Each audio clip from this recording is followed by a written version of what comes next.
Hey y'all, what's up? Coach Hyde, this is our lipids video. This is part one.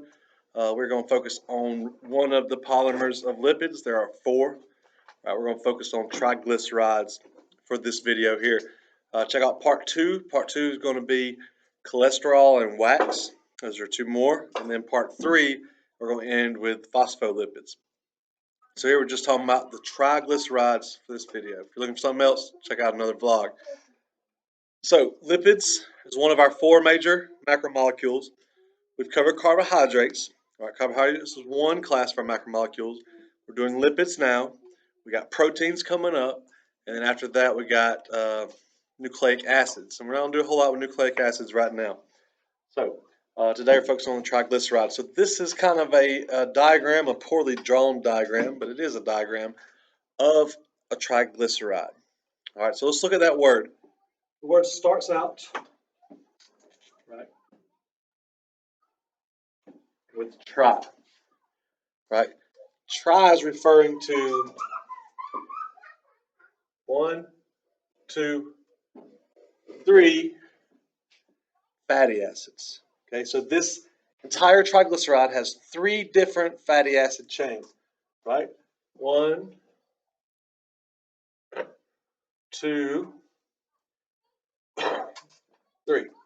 3 different fatty acid chains. So the tri standing for this. So these are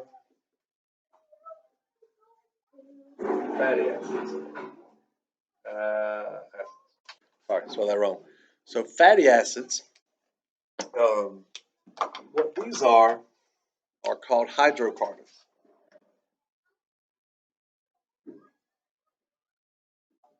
Which is very similar to the other macromolecule we just finished talking about, which is the carbohydrates. Very similar. Both have the carbo, both have the hydra, right? But very different meanings. Well, I guess not very different meanings, but they are different. So hydrocarbons only have 2 things, right? They only have carbons and hydrogens bonded together. So hydrocarbons only have H and C, hydrogen and carbons. Carbohydrates, the hydrate, like hydrated, if you're hydrated, you have water, right? So carbohydrates is also 2 things, but it's only, water and carbon, right? H2O and C. So it's got hydrogen, oxygen, and carbons in there. So that's what our fatty acids are made of. The next part of this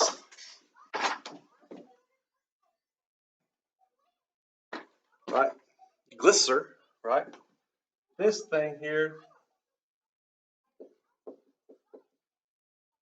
is the glycerol, all right? Glycerol's purpose is essentially to hold these 3 fatty acids together.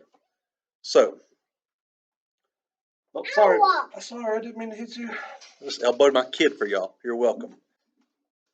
So, I'm joking. I didn't do it on purpose. Don't be calling defects. Anyway, a triglyceride, right, is this. Triglyceride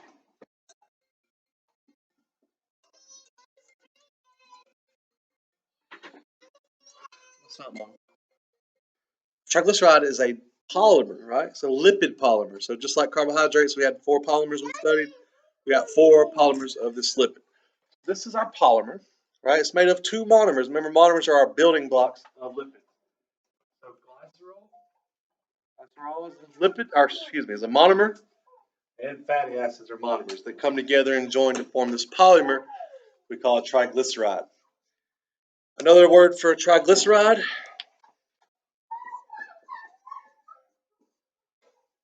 fat. Okay, so fat is good for 2 things, right? Fat is good for storage of energy and insulation. So when I say insulation, think of blubber, right? Think of whales have blubber. Coach Hyde has blubber, right? Polar bears have blubber. It insulates the body, keeps it warm. It's also good for insulating, but also kind of protecting your vital organs.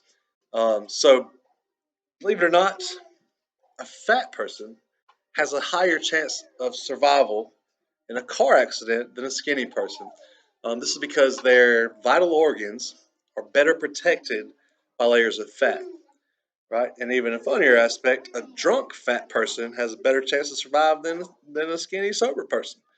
Now, these people might die of other, health concerns dealing with drinking alcohol and being fat, but in terms of that one aspect of dying of a collision, they do have a better chance of survival.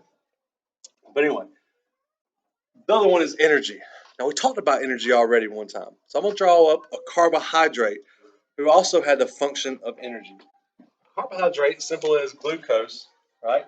Glucose is C6H12O6. So it has a 6 carbon chain. 1, 2, 3, 4, 5, 6.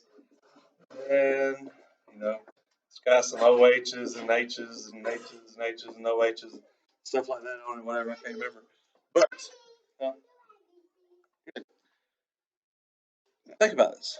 So this is used for storing energy, this carbohydrate, and then so is this whole fat, right? What holds more energy? The fat, right? So these carbohydrates, these sugars are used in our muscles, stored in glycogen in our muscles and our liver and stuff. We use this for quick energy. The energy we use all day, the energy we normally use in a day is carbohydrates. We have to use all that energy from carbohydrates up, every bit of it, before we tap into this energy, the stored energy in the form of fat. So once we've exhausted our glycogen or our carbohydrate reserves, we tap into our fat reserves. But even once we tap into these fat reserves, this fat has like 10 times the amount of energy that this carbohydrate does, if not more. It's harder to use up a molecule of fat, or it takes longer. A molecule of fat provides more energy than a molecule of carbohydrate. So this is our quick energy. This is our long-term energy storage process. So very different there. That's about it. Okay, so kind of one more thing about fats. If you notice, straight, bent, or kinked. The one difference between this fatty acid right here on the left and the rest of them is a double bond. Okay, if you notice, these do not have a double bond. So a carbon can make up to 4 bonds. So this carbon here has that C is a bond here, here, here, here. It has 4 bonds. It's bonded 4 ways. So does every other carbon, except these carbons here. Right? These 2 carbons, right? These 2 bonds. So this carbon is bonded to this C, this H, and this C. It's only bonded to 3 of the 4. Right? This carbon here is bonded to this C, this H, and this C. Also only bonded to 3 of the 4. Oh, I got her. Now, it has not made its 4 bonds. It is not full of possible bondage, right? Like these carbons are. So because of this double bond, it is now referred to as an unsaturated fat. Under full. Unsaturated means under full. So, this one, this fatty acid here is unsaturated. This one is saturated. This one is saturated. Right? These are full of hydrogens. There's no more places to put a hydrogen. These are not full of hydrogen. We could change this bond structure and insert some hydrogens. If we do that, we have a term for it. We're going to take hydrogen, we're going to ated it, right? So we hydrogenated it, or hydrogenated it, which means we changed the structure, we forced it to take on more hydrogens, and now it has become saturated. But for the time being, it's not. It is unsaturated. 2 different things can happen with these saturated and unsaturated fats. Saturated fats, straight lines, they're easily compactable, they're easily stuck together or forced together in close spaces. These are your solids at room temperatures. right?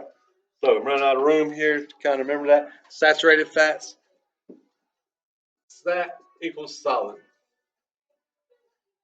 Unsaturated fats are harder to get into a solid structure, a little lattice structure, or however you want to think of it. So our unsaturated fats are liquid at room temperature. So kind of a couple examples of these. Saturated fats come from animal products, so your meats, dairy, eggs, pork chops, barbecue sandwiches. Anything comes from an animal, right? Milks is included in dairy products, cheese, cultured yogurt, I don't know, right? Any animal thing. The fat from that is going to be saturated. Think about looking at a nice, beautiful marbled steak, right? All that white you see is fat.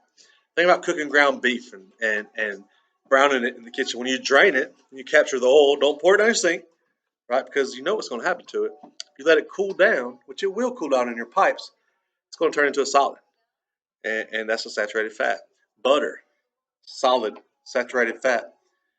Gravy, and all of its delicious glory is a saturated fat. Right? If you let it sit long enough, it's going to kind of solidify up. It's going to be kind of gushy, but it kind of still be a solid, right? Um, Unsaturated fats, okay, these are going to be healthier. They'll be from plant products, fish, right? So avocados, unsaturated fat. Nuts, unsaturated fat. Your fish oils, your HPs, DPH, whatever the omega 3s are, very healthful and oils you have to have for your brain to function correctly. Also, like good for health and joints of dogs, right? Something like that. Um, there we go. So that's really the only two types of fats. There is the trans unsaturated fat, which is just kind of a alternate version of this, which we might talk about. I don't know yet. It's like in the trans orientation, where this is the cis, but those are like your fried foods and stuff like that. Very unhealthy. All right. So I'm gonna cut this off here. I think my daughter's going potty. Go make sure you got a potty. All right. Go ahead. Okay. Let me know if you need me. So triglycerides are fat. The structure determines their function. Their function is long-term energy storage. Their function can also be blubber insulation. Right. They're made of glycerol fatty acids. That's the monomers of the polymer, which is the triglyceride. You got saturated fats that do not have a double bond and are solid at room temperature. You got unsaturated fats, which do have a double bond and they are liquid at room temperature. What else? I think that's it in review. All right, so check out part 2, check out part 3 for the rest of the lipid polymers. See you.